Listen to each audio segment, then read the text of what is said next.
வணக்கம். இன்றைக்கி எங்கள் வீட்டில் என்ன சமையல்னு பார்க்கலாம் வாங்க. எப்பயும் போல் சுட சுட சாதம் சூப்பராக வடித்து கொட்டி வச்சுருக்கோம் பார்த்தீங்களா, ஆவி பறக்க சாதம்.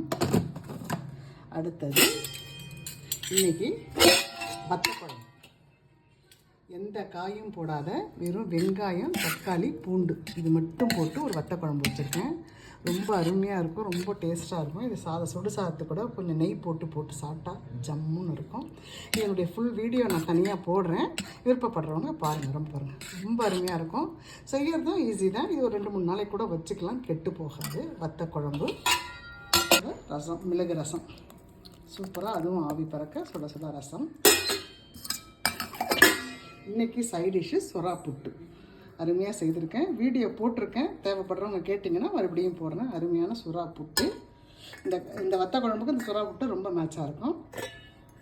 அப்புறம் முட்டை, இதுவும் ரொம்ப நல்லாயிருக்கும். அதனால் முட்டையை வேக வச்சுருக்கோம். இதுதான் இன்றைய எங்களுக்கு சமையல். உங்களுக்கு பிடிச்சிருந்ததுன்னா லைக் பண்ணுங்கள், ஷேர் பண்ணுங்கள். நன்றி, வணக்கம்.